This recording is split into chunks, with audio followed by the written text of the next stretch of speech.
They can do with that information what they want, but at the end of the day, I think I'm done with trying to change people's minds and trying to get them to see things a certain way or try to see things through my lens, because that's ultimately not the way the world works. And the PGA's last night, the man who vowed he'd never cross that line has made a move that rewrites golf history.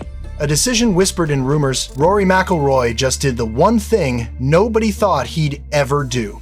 And the entire golf world is spiraling. Denied 1,000 times until now. But what forced him to break? Because this wasn't about money. It wasn't about LIV. It was something deeper, something he's kept buried for years. And today, I'm revealing everything the cameras never showed. In the world of golf, loyalty is rare, pressure is constant, and the people who smile the brightest sometimes carry the heaviest weight. Rory spent almost a decade trying to hold a broken sport together while fighting a war he didn't start. But every war has its breaking point. And his was coming faster than anyone realized. Before the chaos, before the headlines, before the whispers that tore locker rooms apart, Rory McIlroy stood in front of reporters and said something that sounded harmless on the surface, but carried years of exhaustion underneath. He said he was done trying to change people's minds, done trying to convince anyone of anything. His voice didn't crack, his smile didn't fade, but something behind the eyes shifted, almost like a soldier quietly putting down his armor. For nearly 15 years, Rory had been more than a golfer. He was a symbol, a protector, the face of tradition, the voice of morality, the man who stood in the storm and yelled back when everyone else stayed silent. But even giants get tired. Even heroes reach a limit. And what no one knew at that moment was that Rory had already crossed his. He was still loyal, still proud, still fighting for the sport he loved. But deep inside, something was changing. The world saw a champion. But Rory, he saw a man running out of breath. Soon, whispers would turn into shouts, speculation into chaos, and every decision he made would become a headline. Yet, in this quiet moment, this calm before the storm, Rory revealed the truth without realizing it. He was exhausted, and exhaustion is the first crack in every legend. But the storm hadn't arrived yet, and when it finally did, it would split golf in two. Spring 2022, golf wasn't ready. Nobody was. LIV Golf didn't enter the scene quietly. It exploded into existence like a meteor. Backed by the kind of money that didn't ask questions, it simply reshaped the world around it. Overnight, golf's old universe trembled. The PGA, long untouchable, suddenly looked vulnerable. Players who once smiled politely for photo ops were now packing their bags for a league promising riches most athletes never see in a lifetime. No cuts. Guaranteed millions, private jets. A schedule built for comfort, not endurance. It wasn't a league, it was a paradise. Names like Dustin Johnson, Brooks Koepka, and Phil Mickelson weren't just switching sides, they were detonating the old system. The PGA's monopoly cracked so violently that the echo shook every tournament, every press conference, every Sunday broadcast. And caught in the center of the shockwave was Rory. He never asked to be the PGA's moral compass, never wanted to be the protector of tradition. But the moment LIV showed up, everyone looked at him. Fans asked what he thought, journalists demanded his opinion, executives leaned on him for support, and slowly, against his own will, Rory went from superstar to spokesperson. Then came the whispers, the kind that start out as harmless jokes before snowballing into something much darker. Rumors that Rory himself might defect, that LIV was preparing a generational offer, that even the PGA's night might fall. At the 2022 PGA Championship, Rory laughed off the speculation. He said LIV wasn't for him, at least not at that time. That single sentence broke the internet. On social media, clips spread like wildfire. Betting markets opened odds on whether he'd jump ship. Fans dissected every expression, every pause, every smirk. And yet, this was only the beginning. Behind closed doors, tension grew like pressure under the earth before an earthquake. Insiders whispered that LIV had placed a massive number in front of Rory, a number with more zeros than anyone had ever imagined. But the truth wasn't about money, it was about identity. And that identity was about to be tested. Because the war wasn't just coming, it had arrived. When the war truly erupted, Rory McIlroy didn't hide. He didn't step back. He didn't go quiet. He stepped forward. He spoke louder. And suddenly, almost accidentally, he became the face of resistance. At Wells Fargo in 2022, Rory delivered what felt less like a press conference and more like a sermon. He called LIV a betrayal, not of the PGA, but of golf itself. He argued that legacy mattered more than guaranteed checks, that competition meant nothing without cuts, pressure, and history. Fans didn't just listen, they rallied behind him. They made him the torch carrier, the knight on the hill, the voice saying the things everyone else was too afraid to speak. Inside the PGA, Rory's influence skyrocketed.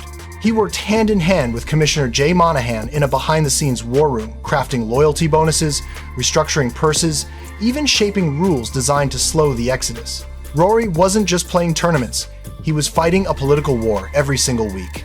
But every war has casualties. One of them was Jon Rahm. When Rahm accepted a staggering Saudi-backed deal, worth somewhere between $300 and $350 million, he reportedly texted Rory a message that carried a cold finality. A friendship built over years felt suddenly distant. The split hurt more than Rory ever let on publicly, but he swallowed it, smiled for the cameras, and kept fighting. 2023 became Rory's year of fury. His public statements became sharper, more emotional, more desperate. He attacked LIV's 54-hole format, mocked its lack of cuts, dismissed its team-based system as artificial and hollow. He even compared the league to a cult, a line that instantly trended across social media. Fans cheered, analysts celebrated his passion, but others began to notice something deeper beneath the fire: strain. His interviews carried the fatigue of a man carrying too much for too long. His tone, once confident, occasionally faltered. Behind the passion was exhaustion. When asked about a rumored $400 million LIV offer, Rory denied it immediately. But the denial lacked the force of a man certain in his stance. It sounded tired, almost weary, like someone defending a position he wasn't sure he believed in anymore.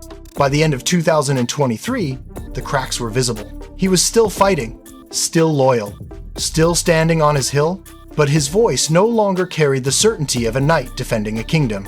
It sounded like the cry of someone protecting a fortress he no longer recognized. And where cracks appear, pressure follows. Something was starting to shift inside Rory McIlroy, and soon, the world would see it. But the shift didn't begin with controversy or chaos. It began with irony. Here's the twist that nobody saw coming, not even Rory. While he was fighting LIV with everything he had, LIV was quietly making him richer than ever. Before LIV existed, Rory was one of golf's biggest earners. But the money was stable, predictable. Then, LIV arrived like a meteor, and suddenly the PGA had to respond. Prize money skyrocketed, purses doubled, events were restructured, sponsors opened their wallets wider than ever. Rory wasn't just playing golf anymore, he was benefiting from a financial arms race. In 2024, Forbes dubbed this new phenomenon the LIV dividend, and Rory was its biggest winner. His season earnings jumped from roughly $18 million in 2019 to nearly $28 million by 2024.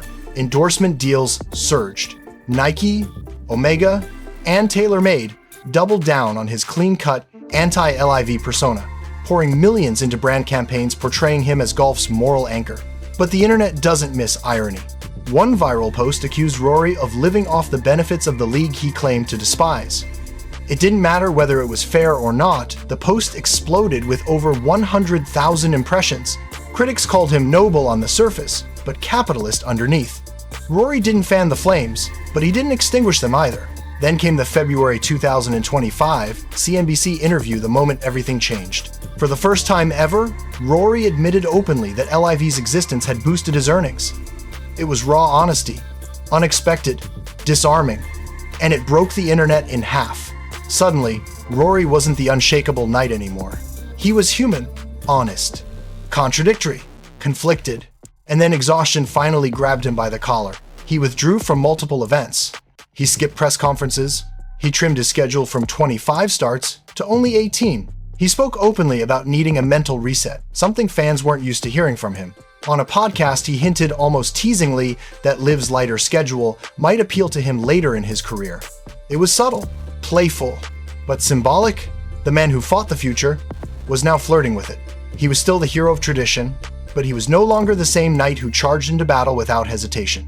And the world sensed it, because a new chapter was coming, the year of chaos. The year that broke him. 2025 should have been Rory's coronation year, the moment everything finally clicked. He had just won the Masters. He completed the career Grand Slam. He achieved the one accomplishment that had haunted him for a decade. But instead of peace, everything around him began to collapse. The moment he slipped into that legendary green jacket, X erupted not with congratulations, but with speculation. One sports account declared that Rory had reached the ultimate peak and that now was the perfect time for him to cash out and join LIV for a legacy contract. It was a harmless post at first, but it detonated across the internet. Like gasoline on a fire, fans asked if he'd finally jumped. Podcasts debated it. Betting markets slashed the odds of a 2026 defection. Influencers claimed they had sources, and LIV loyalists suddenly sounded very, very confident. Then came the rumors. Sky Sports reported whispers of a $250 million LIV legacy offer designed specifically for players who had already secured their place in history. Limited appearances, flexible scheduling, massive bonuses, a chance to end his career with both pockets full and pressure gone. Exactly the kind of offer that tempts an exhausted legend. But the real chaos didn't erupt until the Ryder Cup. That September, Team Europe crushed Team USA, but the score wasn't what people talked about. Cameras caught Rory in a heated sideline spat with LIV's Brooks Koepka. The clip hit social media instantly. People slowed it down, zoomed in, tried reading his lips. One post titled, "Rory's Bitterness is Showing," racked up over 100,000 views in 24 hours. To the public, it looked like Rory was cracking. To insiders, it sounded like he already had. Then came the withdrawals. The Scottish Open, the Irish Open, two of the most meaningful tournaments of his life skipped. No long explanation, just personal reasons. Cue the panic. Articles began appearing with headlines like, "Is Rory signaling a shock move? The beginning of the end for McIlroy? Live beckons?" Fans begged for clarity. Analysts dissected his silence. And Rory himself? He didn't say a word. The truth was darker. On an August podcast appearance, Rory finally dropped the polished armor. He admitted the constant politics in golf had drained him, that the non-stop pressure was suffocating, that the sport was supposed to bring joy, and lately, it hadn't.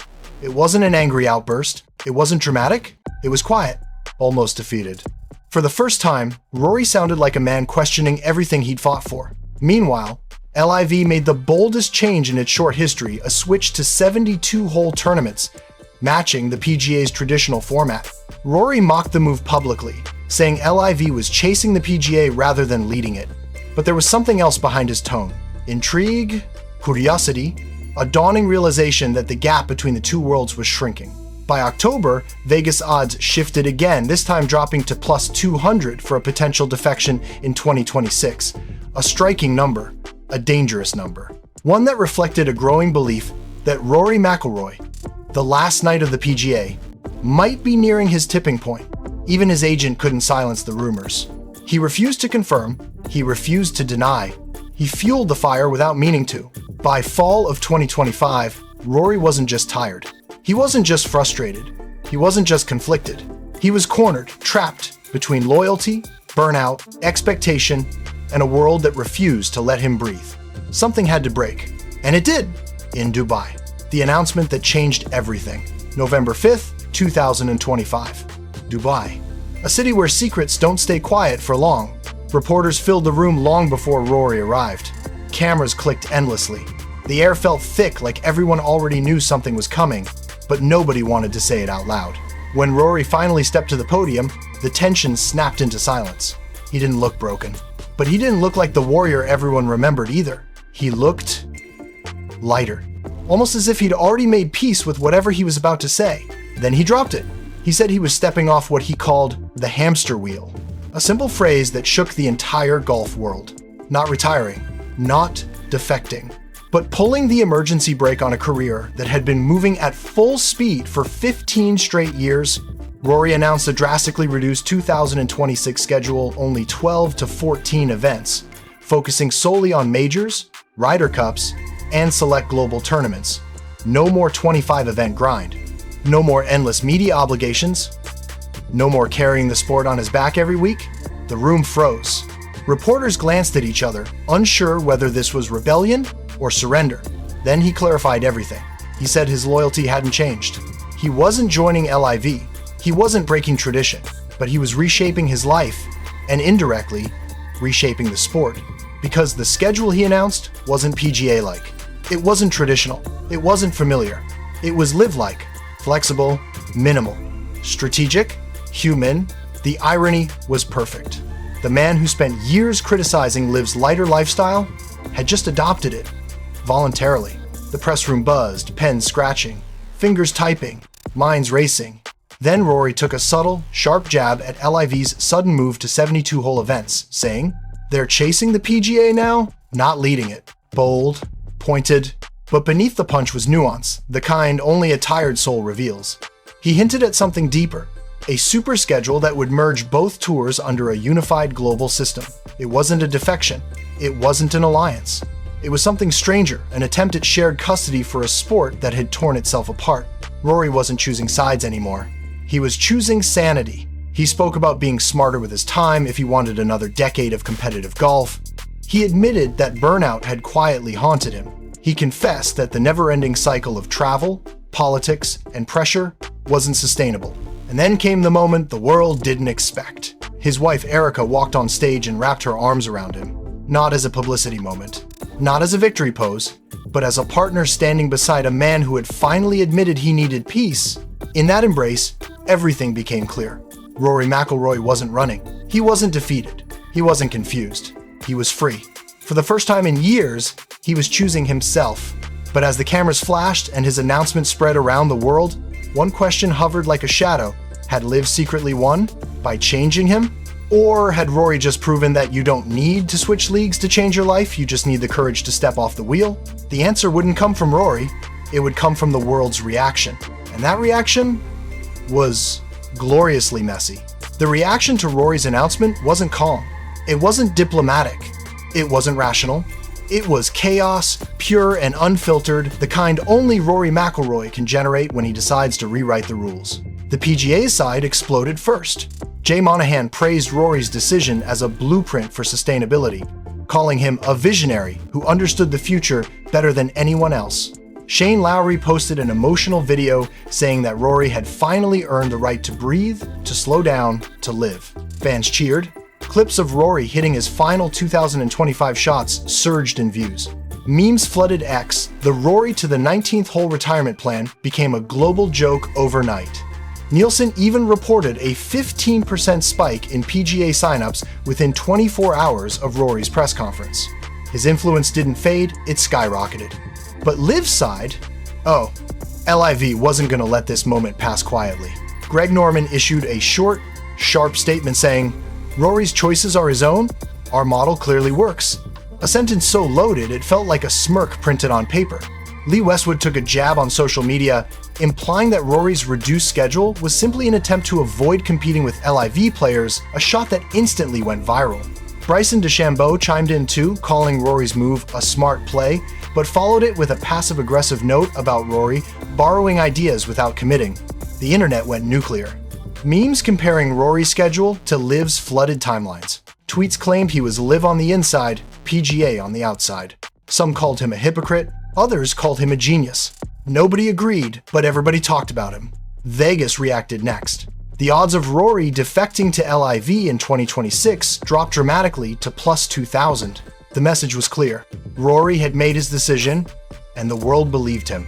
But analysts saw something deeper, something more important. His plan wasn't a retreat. It wasn't a compromise. It wasn't a betrayal. It was a truce disguised as innovation. They started calling it the Rory model, a vision for a golf world less divided, less political, less chaotic. A schedule built around 10 shared global events, majors protected, players with freedom, fans getting the best fields possible, fewer conflicts, more unity. It was poetic. The man who once fought to preserve purity had become the architect of unification. And what happened next surprised even the PGA. Ticket sales for Rory's 2026 schedule, Portrush, Augusta, Wentworth, the global stops exploded. Some events saw the fastest sellouts in a decade. Even tournaments he didn't choose saw higher demand, simply because the world wanted to catch Rory while they still could. For the first time in years, Rory looked at peace. He smiled more. He argued less. He stopped trying to change the world and started trying to enjoy it again. In his final 2025 interview with ESPN, Rory reflected quietly. Golf is bigger than grudges.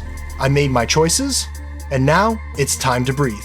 No fire, No anger, just peace, the kind he had spent years chasing but never found until he walked off the wheel. And yet, the calm he found didn't calm the sport. It stirred it because his decision didn't end the war. It forced the world to rethink it. And it left golf with a question nobody expected to ask. If Rory McIlroy, the man who fought hardest, stepped back, what happens now? That answer comes in the final section. By the time the dust settled, Rory McIlroy had done the impossible. He had defended the PGA, he had resisted LIV, he had fought for tradition, and yet, somehow, he had also reshaped the future without picking a side. That's the strange beauty of Rory's story. It wasn't the tale of a hero who stayed loyal or a rebel who jumped ship. It was the story of a man who finally learned to choose himself. In the months following his announcement, something remarkable happened. Players who once dismissed the idea of cutting their schedule suddenly began reconsidering. Young stars openly questioned the non-stop grind. Veterans whispered about sustainability, and analysts pointed out the obvious. Rory's model wasn't just a personal decision, it was a blueprint. A future where players didn't have to choose between their careers and their sanity. A future where global events united the sport instead of dividing it. A future where fans got the best fields, not fragmented ones. A future where the chaos of 2022-2025 finally gave way to something better. And it all began with a man who was done trying to change anyone's mind. A man who simply asked for the right to breathe again. That's what made Rory different. He didn't bend. He didn't break. He evolved. He didn't switch leagues. He didn't cave to pressure. He didn't hide from criticism. He did something more courageous. He told the truth about exhaustion, about frustration, about the toll of carrying a sport on his shoulders, and the world listened. His 2026 schedule became the most anticipated calendar in golf. Tickets sold out months in advance. Sponsors lined up. Fans circled dates like holidays. For the first time in a long time, Rory wasn't the knight fighting a war. He was the legend walking his own path. And that is the real twist in golf's longest soap opera. Rory McIlroy didn't defeat LIV. LIV didn't defeat him. The PGA didn't cage him, and the fans didn't control him. He simply stepped off the wheel, and by doing that, he forced the entire sport to look at itself in the mirror. Maybe LIV didn't win. Maybe the PGA didn't win. Maybe there was never supposed to be a winner at all. Maybe the real victory was realizing that golf, like life, can't survive on burnout, politics, and pressure forever. Rory learned that the hard way. He lived it publicly. He cracked under the weight, and then he rebuilt himself stronger, calmer, smarter. He didn't run from the chaos. He outgrew it. His story isn't a surrender. It's survival. It's evolution. It's a reminder that even legends bleed, but the greatest ones rise again on their own terms. And as Rory McIlroy watches the future of golf unfold not from the battlefield, but from the clubhouse, one truth echoes louder than any feud, any paycheck, or any headline. Sometimes the bravest thing a hero can do is stop fighting. Golf keeps spinning. The drama keeps building. The next controversy is already brewing. But Rory, for the first time in years, he's finally in control. Like and subscribe. The calm never lasts long.